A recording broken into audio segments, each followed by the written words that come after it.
Let us remain standing po as we read yung ating passage this morning.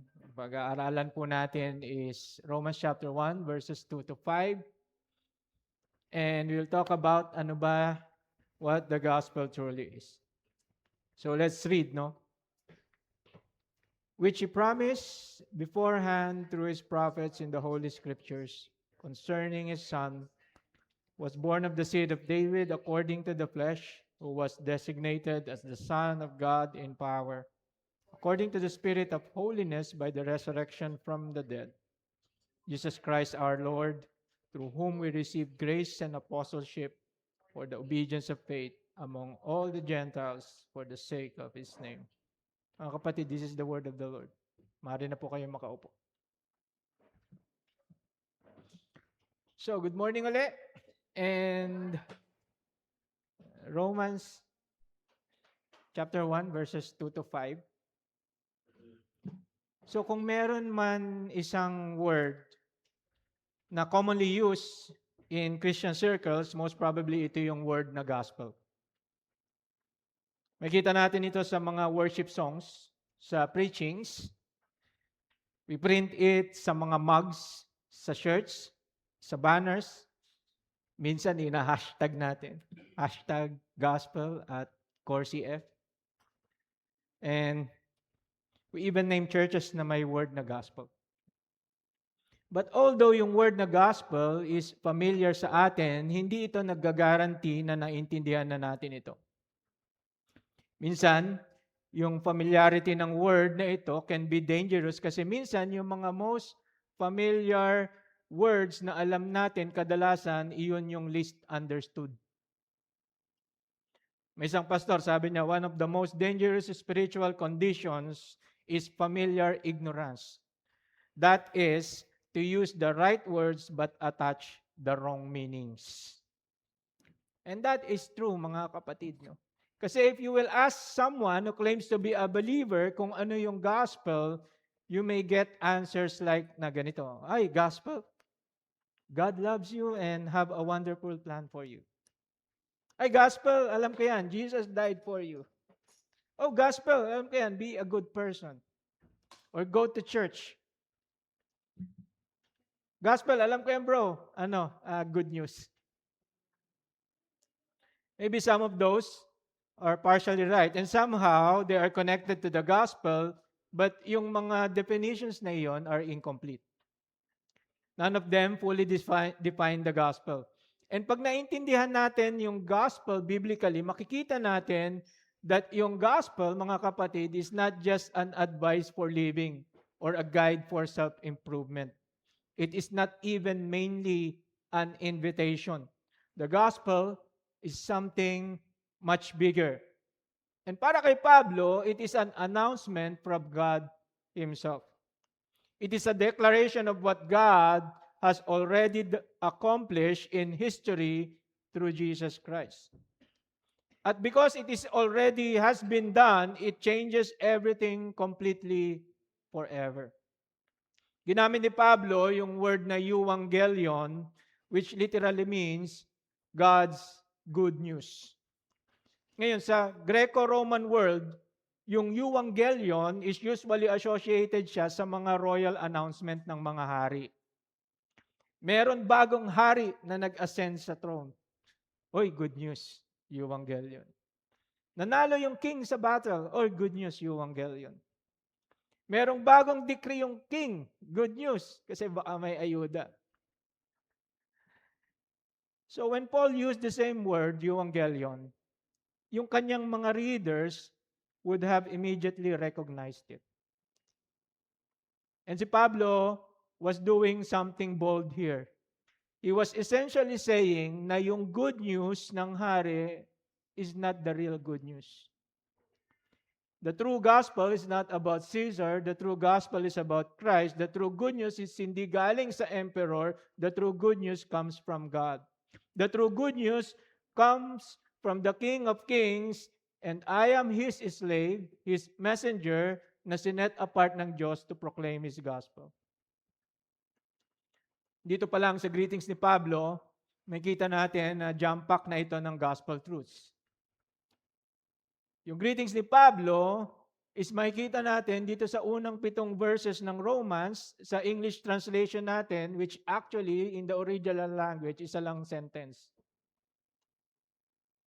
Yung greetings is part also of his introduction, which is yung first 17 verses ng chapter 1. Ito yung longest greetings ni Pablo sa lahat ng mga sinulat niya, which nagpapakita na kung ano yung sasabihin dito ni Pablo, importante ito. Pero hindi naman ibig sabihin dahil maiksi yung sa ibang epistle, hindi yun importante. Sa verse 1, in-state ni Pablo yung kanyang identity as the human author of this book. Na siya ay alipin ni Kristo. Tinawag bilang apostol, set apart to proclaim the gospel of God. Sa verses 2 to 5, makikita natin yung subject ng kanyang sulat. At yung subject ng kanyang sulat is the gospel. Kasi para kay Pablo, yung gospel is something na hindi mo lang dapat i-consider. It's something that has already happened, revealed, and it demands your response. Si Pablo opens the books of Romans by defining the gospel. And this gospel is not just merely a slogan or a feeling or even mainly an invitation. It is a divine reality rooted in eternity, centered on Christ, and it calls for a response.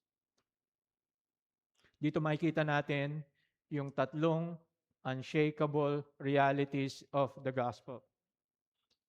And if we miss this, mga kapatid, we don't just misunderstand yung Christianity, but we misunderstand God Himself.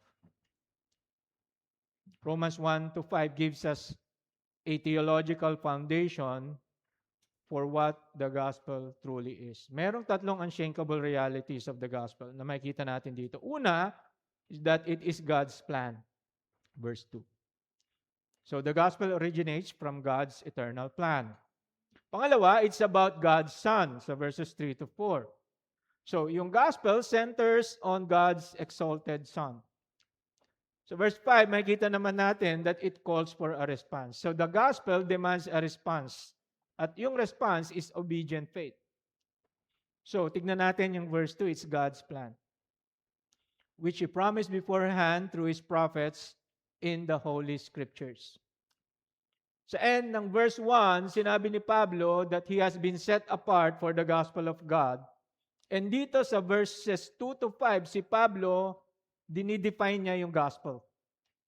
He is defining yung parameters ng gospel kung what the gospel truly is. Sinabi niya that he has been set apart for the gospel which God, sabi diyan sa verse 2, promised beforehand through His prophets in the Holy Scriptures. Sinasabi dito ni Pablo that the gospel is God's plan. In fact, the gospel originates from God's eternal plan. And remember mga kapatid, Paul is oftentimes na-accuse siya, especially ng mga Judaizers, na he is teaching a gospel na hindi in harmony with the Old Testament. Hey Pablo, yung gospel mo is your invention. Hindi ka nga apostle eh. Wala yan sa Old Testament yung gospel mo. But here in verse 2, sinasabi ni Pablo that the gospel is not my invention. It is not even any man's invention, but rather it is God's initiative. It is God's plan. So, it was promised beforehand, sabi diyan sa verse 2. Yung gospel, hindi lamang prophesy, it was promised by God.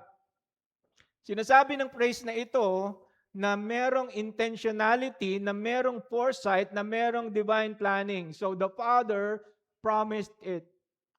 The gospel, mga kapatid, hindi siya bunga ng human creativity, hindi siya dahil lang nag-evolve yung religion, and hindi lang ito bunga ng moral philosophy ng mga philosophers.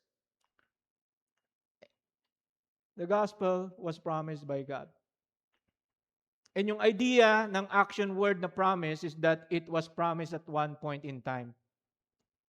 Now, usually in the past. Now the question is, when? When it was promised. Sa Ephesians 1:4-5, etong sabi ni Pablo. Just as He chose us in Him before the foundation of the world, that we would be holy and blameless before Him in love, predestining us to adoption as sons through Jesus Christ to Himself according to the good pleasure of His will. Titus 1, verse 1-2, sabi diyan, Paul, a servant of God and an apostle of Jesus Christ, for the sake of the faith of God's elect and their knowledge of the truth which accords with godliness in hope of eternal life, which God, who never lies, promised before the ages began. So it was promised before time began. And sa 2 Timothy 1:9, makikita natin that this good news of salvation was promised to us in Christ Jesus. Sabi ni Pablo, therefore do not be ashamed of the testimony about the Lord. So 2 Timothy, ito yung huling sulat niya kay Timothy. Do not be ashamed of the testimony about our Lord, nor of me, his prisoner, but share in suffering for the gospel by the power of God, who saved us and called us to a holy calling, not because of our works, but because of His own purpose and grace, which He gave us in Christ Jesus before the ages began.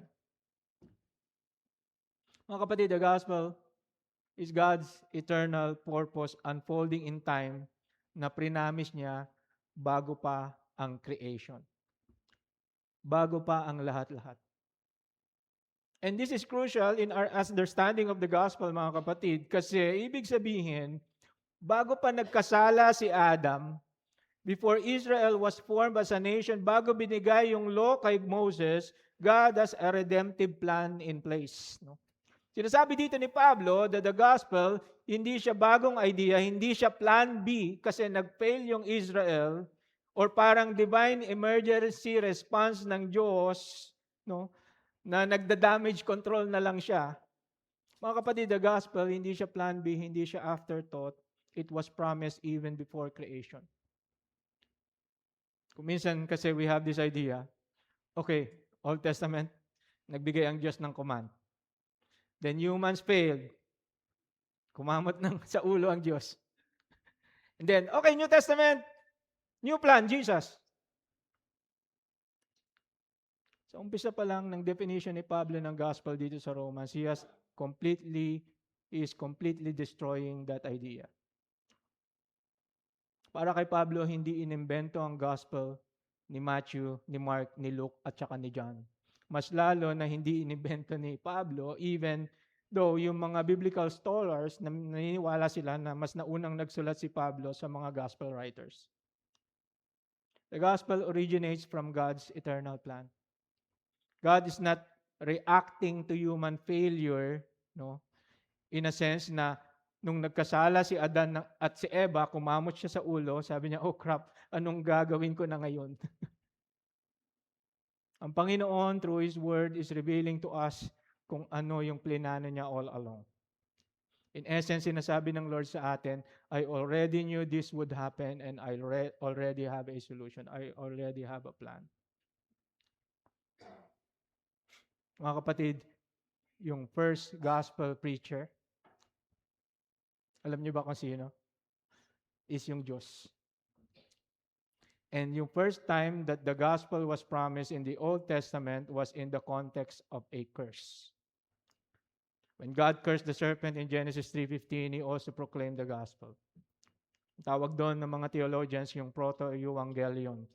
Yung first proclamation ng gospel, kung saan yung seed ng woman would crush yung head ng serpent and in the process, yung serpent would bruise his heel. And this is amazing, mga kapatid, kasi centuries before Christ was delivered to the cross, kung saan He crushed the head of Satan while being bruised for our iniquities, the gospel was already declared in the promise spoken within the curse upon the enemy. And kung titignan natin, basically yung sinasabi ni Joseph sa Genesis 50, dun sa mga kapatid niya, that as for you, you meant evil against me, but God meant it for good in order to do what happened on this day to keep many people alive? Is totoo hindi lang kay Joseph but basically sa buong scripture, sa buong salvific history. Every character sa salvation history is freely exercising yung kanilang will, and lahat sila responsible sa evil na ginagawa nila, na gagawin nila, na ginawa nila, but God allowing the exercise of their will, sabi doon ni Joseph, is good kasi ultimately, yung kanyang purpose yun yung mag-stand. Kaya we can declare all things work together for good. Amen? Romans 8. Kasi yung ultimate good is for us to be conformed to the image of Christ. In sanctification, we are conformed to the image of Christ. In glorification, we will be conformed to the image of Christ, for we will see Him as He is. Kung titignan natin, mga kapatid, yung Diyos is para siyang master architect na nag-design ng isang building. Na bago pa lang ilagay yung unang hollow blocks, meron na siyang complete blueprint. Yung structure, yung foundation, lahat ng electrical systems, lahat. And habang kinoconstruct yung building, meron isang worker on site, sabi niya, "Oy boss, meron tayong problema, meron nakitang crack doon sa foundation." Now, yung architect, hindi siya nagpanic. Pinakita niya yung blueprint sa kanya. Sabi niya, "I've already taken that into account, so go ahead and keep building." Mga kapatid, the cross, hindi siya God's emergency repair. It is the centerpiece of God's eternal blueprint. Panginoon, history, kailanman will never be out of His control. It is unfolding according to His divine authorship. And dinugtong ni Pablo that the gospel was promised beforehand, sabi diyan, through His prophets in the Holy Scriptures. Ibig sabihin, yung Old Testament pala, hindi unrelated sa gospel. It is the foundation of the gospel. In Genesis 3:15, mababasa natin that yung seed ng woman will crush the serpent. In Genesis 22, sa story ni Abraham at saka ni Isaac, nung inoffer niya si Isaac, makikita natin na yung substitutionary ram kung saan dineclare ni Abraham that on this mountain, the Lord will provide. 2,000 years later, a few meters na malapit doon sa lugar kung saan inoffer si Isaac, Christ was offered as our substitutionary sacrifice. In fact, sabi sa Galatians 3:8 ni Pablo, and the scripture, foreseeing that God would justify the Gentiles by faith, proclaimed the gospel beforehand, kanino? Kay Abraham, saying, all the nations will be blessed in you. Sa Exodus 12, makikita natin yung Passover lamb na sinacrifice ng Panginoon, na sinacrifice ng bansang Israel to save God's people from judgment. Sa Leviticus 16, makikita natin yung Day ng Atonement kung saan yung kasalanan ng mga hinirang ng Diyos is inimpute doon sa substitute. Sa Isaiah 53, makikita natin yung suffering servant that was pierced for our transgressions. Sa Psalm 52, mababasa natin yung righteous sufferer whose hands and feet are pierced. Sa Zechariah 12:10, mababasa natin that Israel will look on the one they pierce. Future. Nangyayari ba yun ngayon? Hindi pa. Hindi pa nila tinitignan na si Jesus yung Messiah. Merong more than 300 prophecies concerning the Messiah, sabi ng mga scholars. Yung 1/3 na fulfill ni Jesus during His earthly ministry, yung 2/3 i-fulfill ni Jesus when He comes back. And each Old Testament prophecy about the Messiah, para siyang mga threads ni tinahi together, forming a tapestry that reveals and points to Christ. Yung Old Testament, hindi siya pre-gospel. Yung Old Testament is the promised gospel. So para siyang breadcrumbs na iniiwan ng Diyos.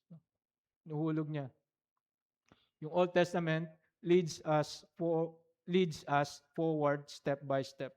Yung lamb sa Genesis, yung substitute sa Exodus, yung suffering servant sa Isaiah, yung pierced one sa Zechariah, and sinusundan mo yung trail, and then finally you arrived in the New Testament, and suddenly na-realize mo yung trail was always leading to Jesus. Now, knowing itong mga bagay na ito, ano yung mga reflections na pwede natin makita? Isa is that hindi nagbabago yung Diyos. He is the God of the Old Testament and of the New Testament. Ano pa? Yung Panginoon keeps His promises. He is faithful. Remember, hundreds of years na ang lumipas. Yung mga Jews nag-iisip sila siguro, will the Messiah ever come? Marami silang pinagdaanan na suffering, then God acts and the promise was fulfilled. This means na yung Panginoon can be trusted. Di ba tayo minsan,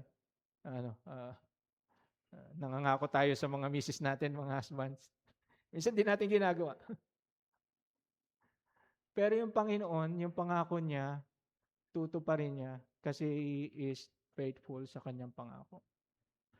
Although minsan, sa outset, it may look na nakalimutan na ng Lord yung pangako niya. But the reality is, hindi nakakalimot ang Diyos. And ito yung gustong ipakita dito ni Pablo sa verse 2. Na hindi lang ito statement about the content of the gospel, but it is also a reason for believing it. If we can see that God promised Christ centuries before, bago siya dumating, and that He fulfilled those promises in so many specific ways, then it strengthens our faith. Tama? Even sometimes, yung pangako ng Diyos, hindi natin mararamdaman in our lifetimes. Amen? So, if the gospel is God's eternal plan, then the next question is, ito ay crucial in our understanding what the gospel is, and that is, who exactly is at the center of that plan? Which, sa verses 4 to 5, verses 3 to 4, makikita natin that the gospel is about God's Son. Sabi diyan, concerning His Son, who was born of the seed of David according to the flesh, who was designated as the Son of God in power according to the Spirit of holiness by the resurrection from the dead, Jesus Christ, our Lord. So, dinugtong ni Pablo that the gospel that is from God and about God is centered on His Son. And this Son, siya yung nag-fulfill kung ano yung pinangako ng Panginoon. I-notice natin carefully yung word na sabi diyan sa verse 3, concerning His Son. Kasi dapat natin maintindihan, mga kapatid, that yung essence ng gospel is si Jesus Christ. Hindi yung success natin. Hindi yung self-worth natin. At the center of the gospel is hindi siya idea, hindi siya philosophy. It is not even merely forgiveness. At the center of the gospel is a person. And as sabi dito ni Pablo, that person is Jesus Christ our Lord, the Son of God. This is what separates Christianity from every other worldview, mga kapatid. Kasi yung ibang worldview o religion, sinasabi nila, ito yung kailangan mong gawin. But the good news of Christ, sinasabi niya, here is what God has done in His Son. The essence of the gospel is yung triune work ng Panginoon in salvation, and ni-reveal niya sa atin that yung triune work na yon, yung person na yon, ni-reveal sa atin kay Jesus Christ, sa person and work ni Jesus Christ. Nakakalungkot sa evangelicalism today kasi marami who claims to be preacher of the gospel pero dinidistort yung gospel. Para sa kanila, The gospel is self-centered, hindi Christ-centered. Well, the gospel is uh, God will improve your life. Well, the gospel is ano, maging healthy ka and maging wealthy ka. The gospel is i-fix niya yung self-esteem mo. Ibo-boost niya yung self-esteem mo. And ang napoproduce nitong maling gospel na ito is mga false converts. Kasi ang gospel na preach nila sa kanila, na tinanggap nila, is a gospel na nakasentro sa sarili nila at hindi nakasentro kay Jesus. Kaya pag nawala na yung spotlight doon sa sarili nila, sasabihin nila, ayaw ko na ng gospel na yan. Wala pala yan magagawa to improve my life. Mga kapatid, para kay Pablo, the gospel is Christ. It centers around Christ. And kung hindi, para siyang isang bahay na tinayo sa maling center of gravity, yung foundation. And it will just be a matter of time na magko-collapse yung buong bahay. If Jesus, hindi siya yung center ng gospel na pinipreach natin, then everything collapses into self-help religion. Dito sa dalawang verses na ito, sa verses 3 at saka 4, in-emphasize ni Pablo yung humanity at saka yung divinity ni Jesus. Or yung dalawang stages sa ministry ni Jesus na pwede nating tawagin yung kanyang pre-resurrection and yung kanyang post-resurrection. Itong verses na ito are often understood as coming from an earlier hymn. So itong verses pala na ito, ginagamit nila common sa mga believers that time as a hymn. So pre-Paul na katotohanan itong verses 3 to 4. And to tell you honestly, medyo challenging itong verses 3 to 4 na pag-aralan. And siguro ito yung sinasabi ni Pedro sa 2 Peter 3:16 na yung mga sinulat ni Pablo contain some things that are hard to understand, which ignorant and unstable people distort as they do the other scriptures to their own destruction. And that is true. Kasi understanding yung divinity at saka yung humanity ni Jesus is foundational in understanding the gospel. Notice in verse 3 that yung word na His Son, sabi dyan sa verse 3, it comes before yung praise na nagsasabi that yung Son was the one who became a descendant of David and was declared the Son of God in power at the resurrection, is nagpapakita lamang na si Jesus was already the Son even before yung mga events na ito is nag-took place. So hindi lamang hina-highlight dito yung divinity ni Jesus, that He was eternally with the Father, pinapakita rin dito that the Son existed as the Son of God, as the second person of the Trinity before He became man. Hindi siya naging Son nung nagkatawang tao siya.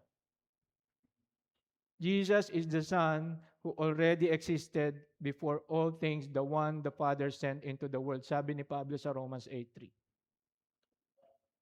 In theology, ang tawag doon, yung eternal sonship versus, yung opposite ng eternal sonship is yung incarnational sonship.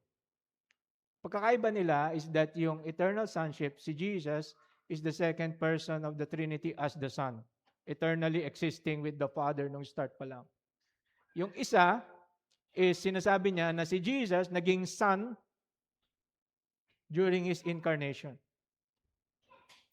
So, i-park muna natin yung idea na yon. Okay, at least meron tayong ganong idea. So kasi dahil nauna yung His Son, so He is His Son before siya nagkatawang tao.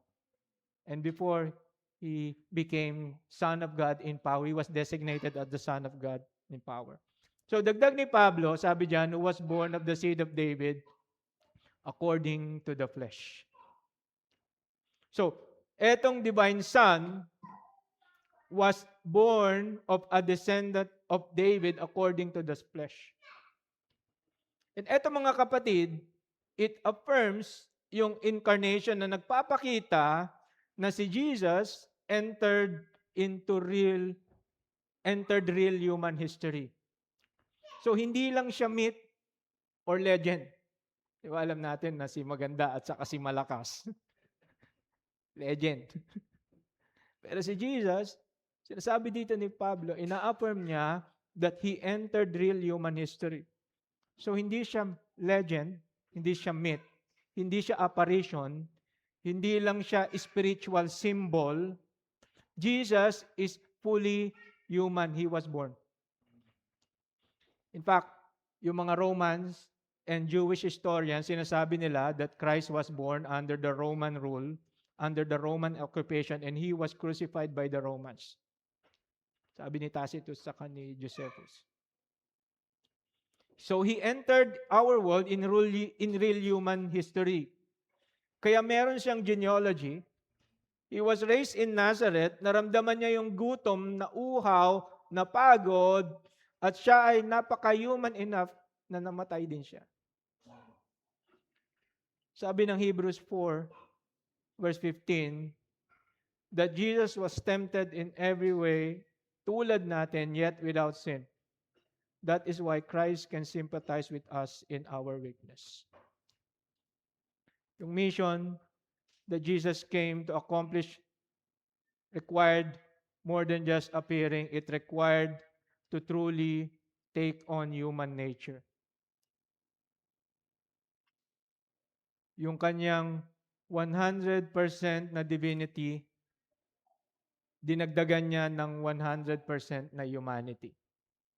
So si Jesus is 200% God, man. Wala namang ganun. So, the Father, hindi siya namili ng tao and then ginawa niyang kanyang anak. Ang ginawa ng Diyos Ama is that He chose to send His eternal, one and only unique Son, and He made Him man. And ang Panginoon, hindi niya tayo niligtas from a distance. He came near and He dwelt among us. So mga kapatid, yung isang tao na nalulunod, hindi niya kailangan ng instruction na sinisigaw dun sa shore para, uy, iligtas mo yung sarili mo. Kailangan niya ng isang tao na willing na tumalon doon and to rescue him. Si Jesus didn't remain silent at a distance, shouting moral advice from heaven. Ito yung kailangan niyong gawin para masave kayo.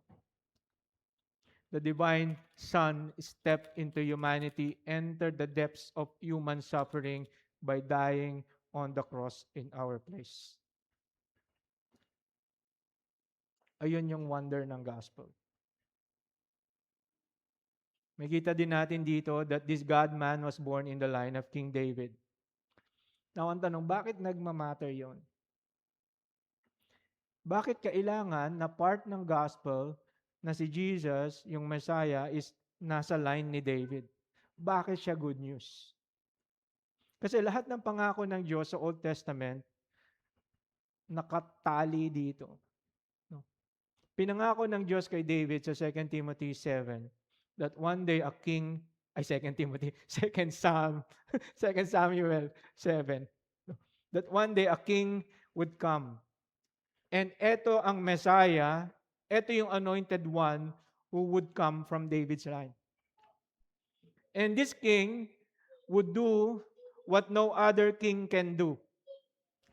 He would defeat lahat ng enemies ng Diyos, and He would establish righteousness, and He would bring lasting peace. In other words, He would be the fulfillment to all ng promises ng Panginoon.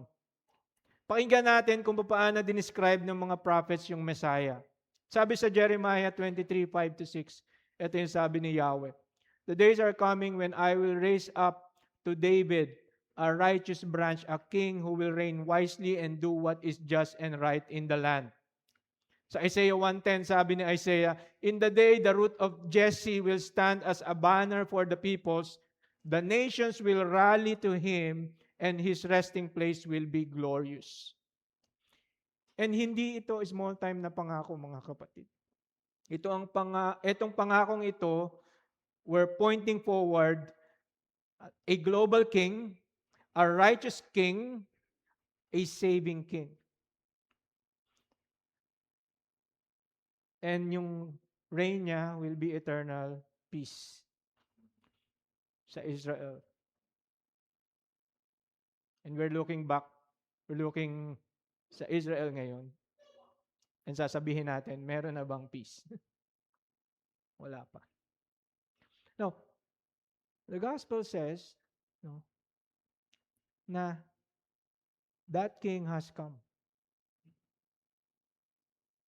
After 100 years ng paghihintay, nag-act ang Diyos. He has fulfilled His plan and He has kept His promise.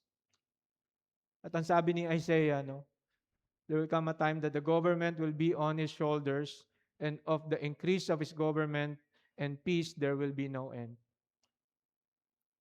That's why this is called the good news. Because when Jesus came, no, hindi lang siya dumating as a teacher, as a miracle worker. He came as the promised son of David. He came as the true king. And that is exactly how Jesus preached it. As it was written in the gospel, sabi niya, "The time is fulfilled, the kingdom of God is at hand, repent and believe in the gospel." Sinasabi dito ni Jesus that the king has arrived, the kingdom has begun, and what kind of kingdom does He bring? Sabi sa Isaiah 51:11, "The ransomed of the Lord will return, everlasting joy will crown their heads. Gladness and joy will overtake them, and sorrow and sighing will flee away." Sabi niya, time will come that the ransom of the Lord will return. Everlasting joy will crown their heads. Gladness and joy will overtake them, and sorrow and sighing will flee away. Sabi ni Isaiah. Ayun yung heart ng gospel. The heart of the gospel is yung promised king. At dumating na siya. Dumating na siya 2,000 years ago.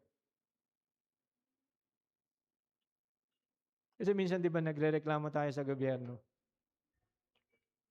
And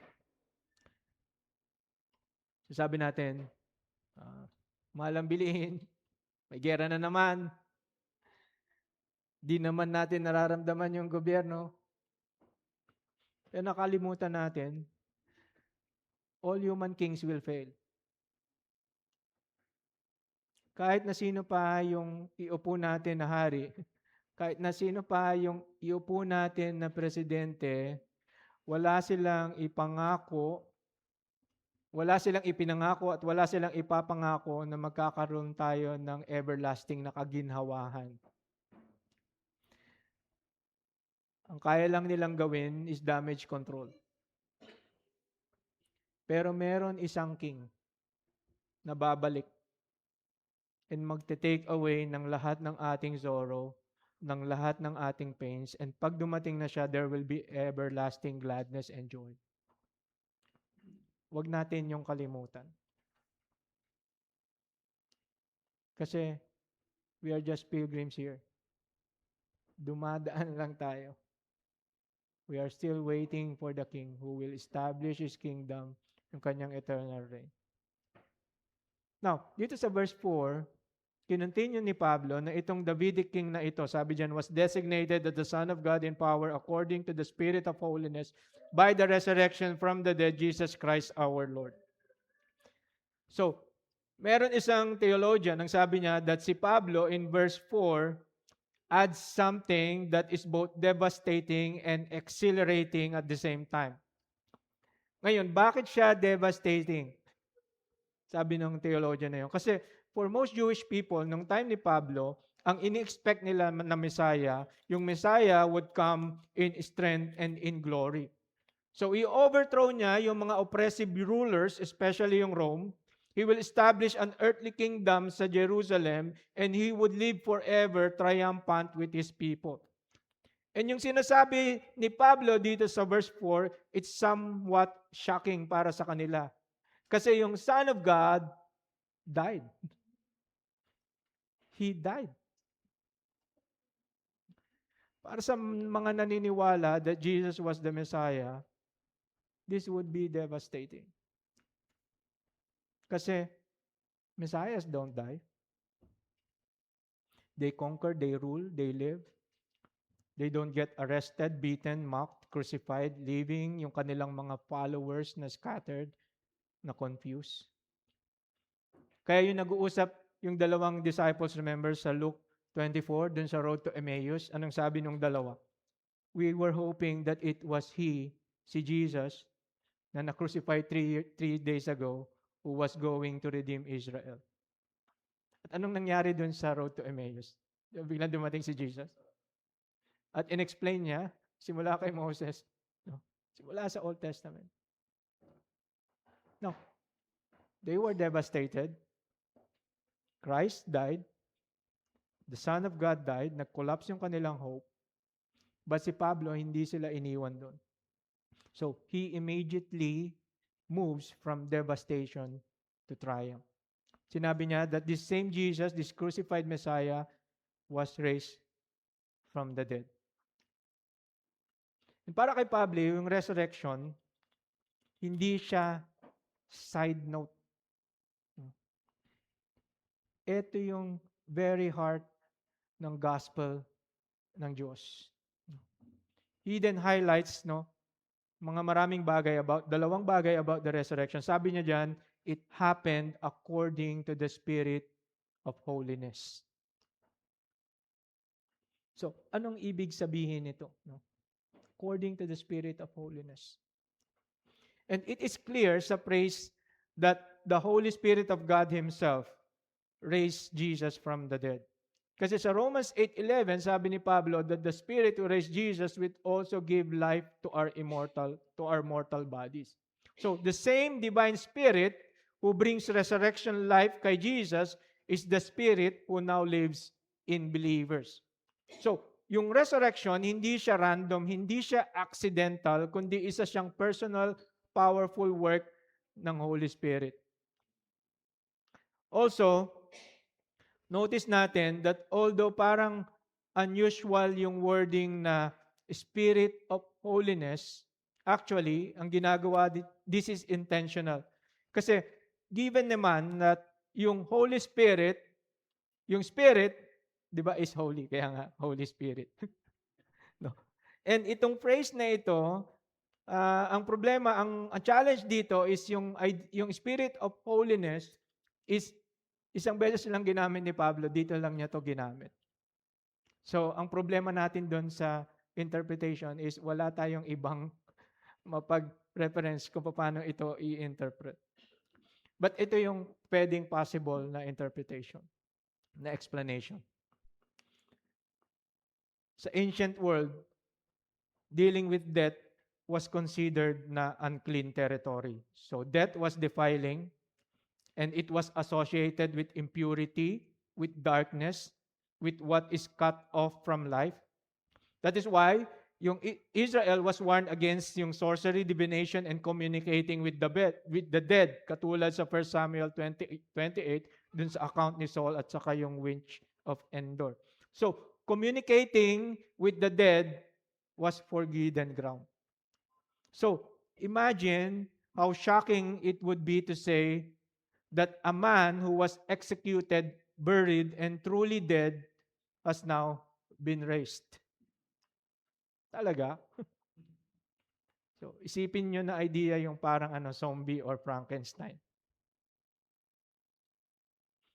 But si Pablo draws a sharp contrast here nung sinabi niya that the Messiah was resurrected according to the Spirit of holiness. So, ibig sabihin, sinasabi niya that yung resurrection, hindi siya dark power. Hindi siya unclean manipulation of death. Hindi siya defilement. This is the Spirit of holiness at work. The Holy Spirit of God, who is pure, who is clean, who is righteous, siya yung nagbigay buhay kay Jesus. So the resurrection, hindi siya unholy intrusion unto death. It is holy victory over death. And then si Pablo says something here na mas more explosive. Sinabi niya that through His resurrection, Jesus was declared the Son of God with power. Remember sa verse 3? Diba sabi ko, i-park muna natin.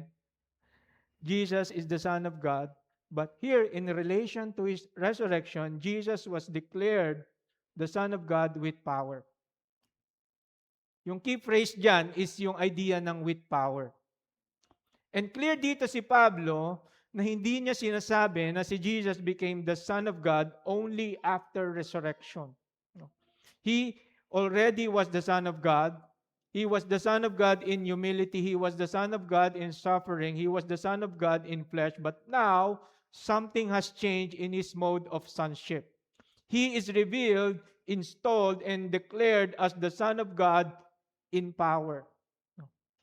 No longer in weakness, no longer in suffering, no longer in humiliation, but now in authority, in victory, and reigning in glory as the exalted Son of God. That is what Jesus meant nung sinabi ni Jesus, after the resurrection, all authority in heaven and on earth has been given to me. Para kay Pablo, the Son of God has always reigned with the Father from eternity.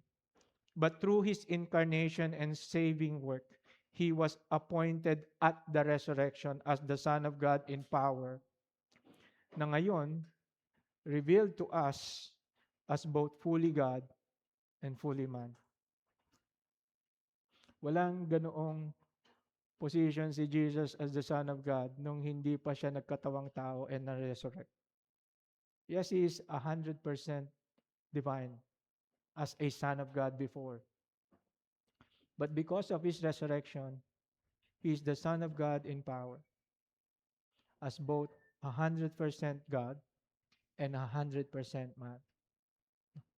So, yung resurrection, mga kapatid, is yung public declaration ng Diyos Ama na sinasabi niya, this is my Son, listen to Him, worship Him, trust Him.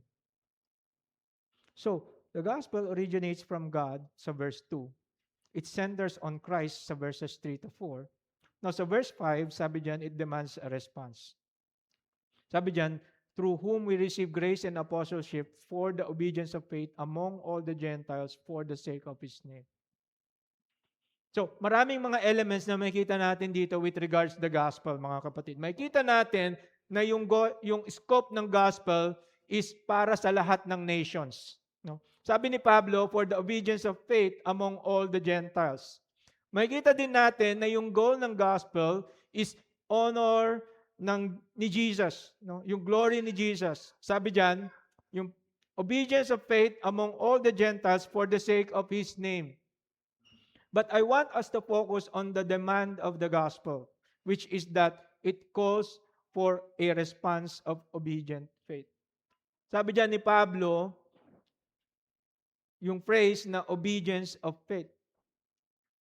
Remember, hindi sinasabi dito ni Pablo that he was sent to preach the gospel that calls for a response of obedience instead of faith.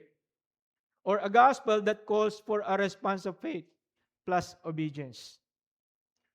When he said that he was sent to preach the gospel that calls for the obedience of faith, sinasabi dito ni Pablo that the gospel is calling for people to respond in faith, and yung faith na iyon produces obedience.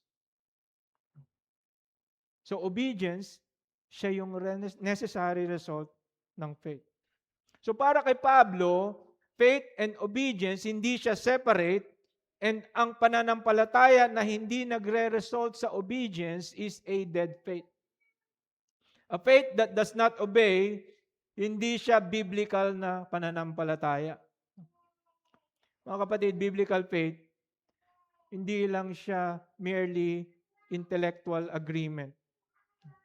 Biblical faith is surrender, and makikita ito in humble obedience. Sabi ni James sa chapter 2:19 that even yung mga demons, naniniwala sila sa Diyos. In fact, they even tremble before God. But the difference is that they believe and tremble in disobedience. Sabi ni James, if ganito yung pananampalataya mo, yung faith na pinoproclaim mo na meron ka is a dead faith. A living faith, sabi ni Pablo, obeys. It obeys hindi para masave. It obeys dahil siya ay nasave by grace through faith in Christ. Naintindihan natin mga kapatid. So, nabanggit din dito ni Pablo that he has received grace and apostleship. Sabi dyan sa verse 5.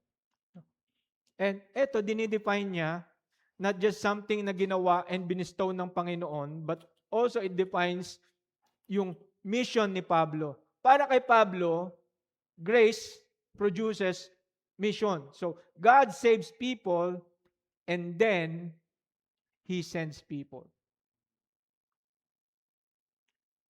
Tulad ni Isaiah sa Isaiah chapter 6. Nung naranasan niya yung redemptive work ng Panginoon sa buhay niya, anong sabi ni Isaiah? Lord, here am I, send me. The gospel, hindi lang siya nagko-call ng response ng obedience of faith, but also that yung mga saved would go, sabi diyan sa verse 5, among all the Gentiles to proclaim the gospel for the sake of His name. Amen. So, sa verses 2 to 5, kung saan nilatag ni Pablo yung subject ng kanyang sulat sa mga taga-Roma, nagbigay siya ng tatlong unshakable realities. Na ito yung definition ng gospel. Na yung gospel originates from God's eternal plan, that it centers on God's exalted Son, that it demands a response of obedient faith. Mga kapatid, the gospel, hindi siya primarily what must I do for God, but rather what God has already done in Christ for wretched sinners na katulad nating lahat. The gospel is not God's suggestion para magkaroon tayo ng magandang buhay. The gospel is God's good news of salvation that was revealed to us in the person and work of His Son, Jesus Christ. So the gospel, hindi lang siya information na dapat nating pag-aralan. It is about a Savior that we must trust and obey. At hindi lang yon, i-preach. Sa lahat. Mga kapatid, one day, Christ will finally defeat every enemy. Every knee will bow and every tongue will confess that He is Lord, the glory of God the Father. Regardless kung nasa heaven ka, regardless kung nasa hell ka, every knee will bow, every tongue will confess that He is Lord. That day will be the full completion ng lahat ng pangako ng Panginoon. It will be yung grand conclusion ng gospel ng Diyos. But until that day, we wait. Amen? Pero hindi out of despair. We wait in hope. Bakit? Because the God who promised salvation in the gospel of Christ is faithful. Amen? Let's pray. Heavenly Father, we thank you, Lord, for this assurance, Lord, that you are in a faithful God. You have promised salvation before even everything began.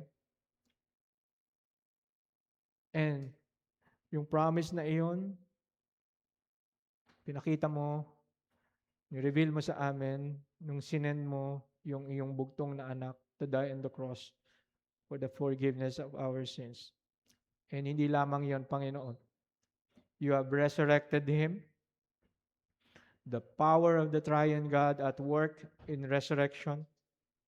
The Father, the Son, the Spirit, resurrecting Christ. Papakita lamang, Panginoon, that indeed, hindi ka lang faithful. But nagpapakita, Panginoon, that God, the person of Christ, that Jesus is your Son, and He is the fulfillment ng lahat ng pangako. And you have called us, Lord, hindi lamang mag-trust, hindi lamang manampalataya, but also to obey. And help us as a church, help us, Lord, as a community of faith, na hindi lamang po manampalataya, but to proclaim your word faithfully in our lives, in our families, sa amin pong workplaces, sa amin pong mga schools, sa amin pong community. For the glory of your name alone. In Christ's name we pray. Amen. Amen.